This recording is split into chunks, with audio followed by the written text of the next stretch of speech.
আচ্ছা এদিকে দেখো স্থিতি আচ্ছা না থাকলে নতুন করে তুলে নাও, যার যা মিস হচ্ছে সেটা আমরা অবশ্যই পারবো বা বুঝবো, ঠিক আছে? হ্যাঁ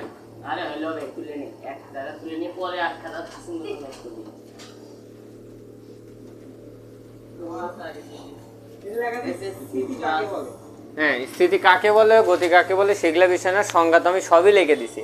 আমি সব কিছু খালি বুঝাই দেবো আজকে, সমস্ত কিছু ক্লিয়ার করে দেবো। 10 মিনিট 15 মিনিট যা লাগে লাগবো।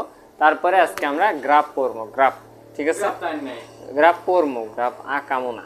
যাই হোক, প্রথমত আমাদের আছে গতি আর স্থিতি। কি যে সময়ের সাথে কোনো বস্তুর অবস্থানের পরিবর্তনকে কি বলে? গতি বলে। আর পরিবর্তন না হলে সেটাকে কি বলে? স্থিতি। ক্লিয়ার? অর্থাৎ একটা বস্তু একটা অবস্থানে আছে, ওই অবস্থানে যদি টাইম পার হচ্ছে বাট ও ওই অবস্থানে স্টেবল অবস্থায় আছে, সেটাকে বলে হচ্ছে কি? স্থিতি। কিন্তু সময়ও যাচ্ছে সাথে ও মনে করো নড়াচড়া করতেছে, এটাকে বলে কি? গতি। এখন কি বিষয়টা ক্লিয়ার? তাহলে স্থিতি আর গতি, স্থিতি আর গতির সাথে ওতপ্রোতভাবে জড়িত কি? প্রসঙ্গ কাঠামো। যে একটা বস্তু গতিশীল না স্থিতিশীল সেটা ডিপেন্ড করে কার উপরে, আমি সেটা কার সাপেক্ষে নির্ণয় করতেছি। এর আগে বুঝাছিলাম যে তুমি যদি বাসের ভিতরে উঠে থাকো, বাস যদি রানিং অবস্থায় থাকে, তাহলে রাস্তার পাশে থাকা মানুষের সাপেক্ষে তুমি কেমন? গতিশীল। কিন্তু বাসের ভিতরে থাকা তোমার অন্য বন্ধুর সাপেক্ষে তুমি কি? স্থির। সাপেক্ষটা এখানে ফ্যাক্ট, ঠিক আছে? যে কিসের সাপেক্ষে তুমি ধরতেছো। যেরকম আমরা পৃথিবীতে সবাই গতিশীল, কারণ পৃথিবী নিজেও গতিশীল, বুঝছো? এখন বলছে স্যার আমি তো এই জায়গায় দাঁড়িয়ে আছি, আমি তো নড়তেছি না। তুমি না নড়তেছো সেটা পৃথিবীর সাপেক্ষে তুমি এখন স্থির, কিন্তু সূর্যের সাপেক্ষে তুমি কি? গতিশীল। মানে সাপেক্ষটা হচ্ছে এখানে বিষয়, মুখ্য বিষয় কি তাহলে? সাপেক্ষ। আমার কথা কি ক্লিয়ার? আচ্ছা, এরপরে আসে হচ্ছে রাশি, সরি গতির কিছু প্রকার আছে, সেটা আগে দেখো। গতি বিভিন্ন ধরনের। প্রথমত হচ্ছে সরল গতি। সরল গতিটা কি? কোনো বস্তুর এমন গতি যেটা শুধু সোজা যায়, সোজা পথের কোনো গতিটা কি গতি? সরল গতি। বিষয়টা কি বুঝছো? সরল রৈখিক গতি হচ্ছে সরল গতি, যেটা সোজা যায়, একদম স্ট্রেট, সোজা, ঠিক আছে? সরল রৈখিক গতি। তারপরে আছে হচ্ছে ঘূর্ণন গতি। ঘূর্ণন গতি হচ্ছে কোনো বিন্দুকে কেন্দ্র করে ঘোরে এরকম গতি, ঠিক আছে? ঘূর্ণন গতিটা কি? কোনো বিন্দুকে কেন্দ্র করে ঘোরে এরকম কোনো গতি, ঠিক আছে? নির্দিষ্ট দূরত্ব বজায় রেখে ঘোরে, যেরকম ফ্যান, ঠিক আছে? হ্যাঁ, লোডিং নেওয়ার সময় ঘোরে না, ইন্টারনেট লোডিং নেওয়ার সময় ঘোরে, তাই না? আচ্ছা, ঠিক আছে। তারপরে দেখো চলন গতি। চলন গতিটা হচ্ছে এমন গতি যেটা নির্দিষ্ট সময়, নির্দিষ্ট দিকে বস্তুসমূহ, ওই বস্তুতে থাকা সমস্ত কণা একই দিকে চলবে। উদাহরণস্বরূপ তোমার মনে করো যে এটা একটা বই, এই বই আছে, এই বইয়ের ভিতরে অনেকগুলো পৃষ্ঠা আছে। এই বই যদি এখন এদিকে রওনা দেয়, তার মানে সমস্ত কিছুই এই বইয়ের সাথে গতিশীল, তার মানে এরা পরস্পর কি গতি? চলন গতি, ঠিক আছে? আচ্ছা, হ্যাঁ হতে পারে। দেখো এখানে একটা বক্স আছে, এই বক্সের ভিতরে মনে করো যে কিছু মেডিসিন আছে। এই মেডিসিনটা মনে করো তুমি এই বক্সটাকে যে এদিকে নিয়ে যাও, প্রত্যেকটা মেডিসিন একই দিকে যাচ্ছে, এটা হলো কি গতি? চলন গতি। মনে থাকবে? তোমাদের বই দেখো দু একটা উদাহরণ দিছে। একটা দেখো বিমান এক এক দিকে যাচ্ছে, এটা চলন গতি নয়, কিন্তু দেখো সবই একসাথে যাচ্ছে একদিকে, ঠিক আছে? এটা কি গতি? চলন গতি, ঠিক আছে? ওরা কখনো ওইভাবে যায় না, ওদের ওইভাবে ট্রেনিং দেওয়া হয়। তোমার হাতে এত কোটি কোটি কোটি টাকা দামের একটা বিমান তোমার হাতে ছেড়ে দিবে, সো তুমি সেটা নিয়ে ওই আবল তাবল চালাইবে, তোমাকে দিবেই না। এমন কথা কি বুঝছো? হ্যাঁ, যেটাই হোক, তুমি বিমান বাহিনীতে চাকরি করতে চাচ্ছ, আর তোমাকে কি ওই সেই বল দেখি দিবে? একটা বিমান বাহিনীতে কি 50 জন থাকে চালাবে? সর্বোচ্চ 2 জন থাকে, না 4 জনই থাকলো, কিন্তু তোমার হাতে বিমান, এত কোটি কোটি টাকা দামের একটা বিমান, সেটা তোমাকে চালাতে হচ্ছে, সেটা দিয়ে তোমাকে যুদ্ধ করতে হচ্ছে, এমনি একদিকে চালাতে হচ্ছে মিসাইল থেকে বাঁচার জন্য। সো সবাক দিবে না, সেটা বুঝতেই তো। ব্রিলিয়ান্ট ছাড়া সম্ভব নয়। তারপরে আছে দেখো পর্যায়বৃত্ত গতি, যে নির্দিষ্ট দিকে নির্দিষ্ট দূরত্ব বজায় রেখে নির্দিষ্ট দূরত্ব অতিক্রম করে। ঠিক আছে, যেরকম ঘড়ির কাঁটা, এই দেখো এরকম ভাবে যাচ্ছে না, ঘড়ি কাঁটা কি এরকম জোরে যায় আবার আসতে যায়?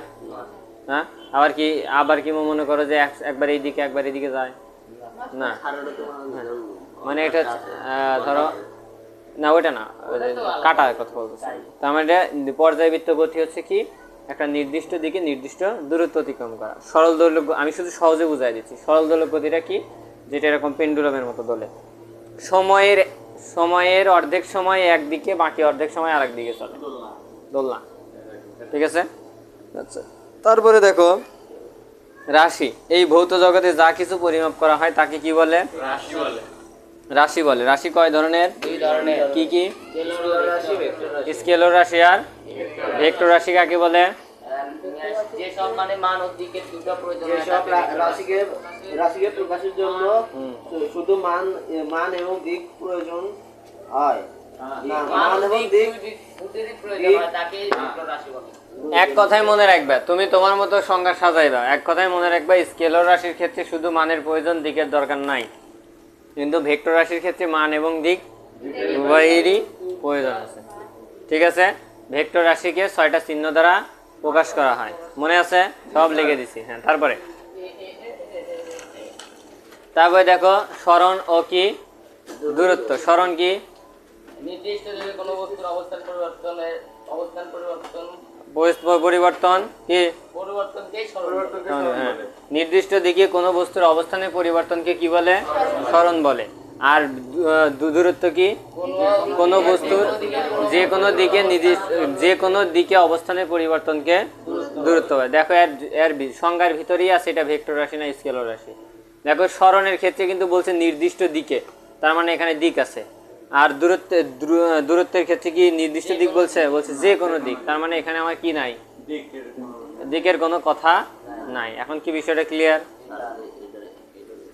হ্যাঁ, আচ্ছা। তারপরে সরণ কি রাশি? ভেক্টর রাশি। আর দূরত্ব কি রাশি? সরণের মাত্রা কি? দূরত্বের মাত্রা এল। আচ্ছা, সরণের একক দূরত্বের একক মিটার। এম তো না, বলবো মিটার। ঠিক আছে, আচ্ছা। এরপরে আসে হচ্ছে দ্রুতি ও বেগ। দ্রুতি কাকে বলে? সময়ের সাথে দূরত্বের পরিবর্তনের হারকে দ্রুতি বলে। আর বেগ কাকে বলে?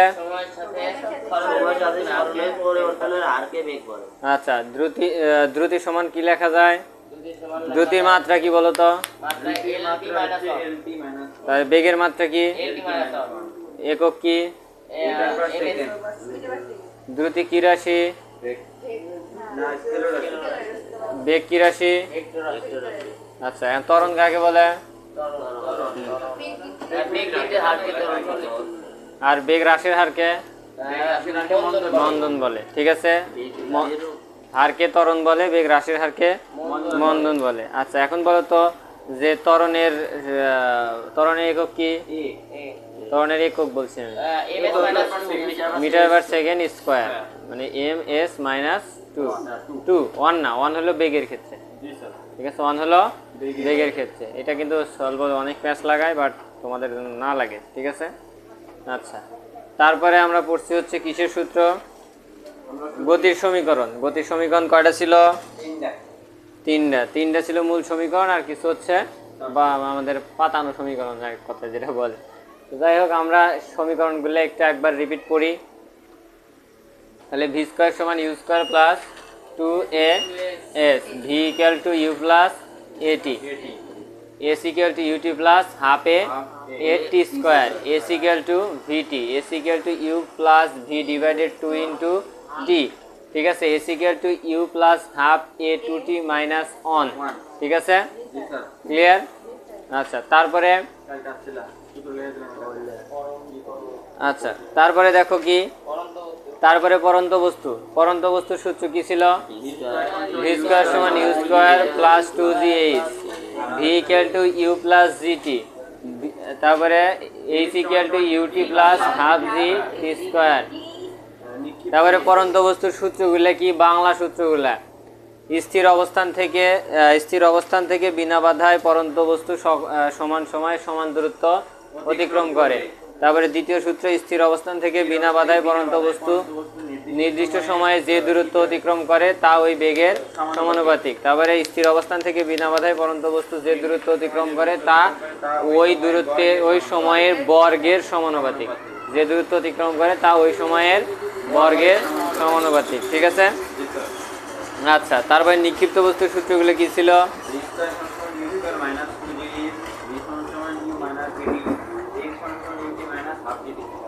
আচ্ছা, এখন আমরা একটু সমীকরণগুলো আজকে আমরা চিত্রগুলো লিখে নেবো। এই চিত্রগুলো থেকে প্রচুর অঙ্ক হয়। নাও বের করো, খাতা বের করো, মূল পৃষ্ঠা।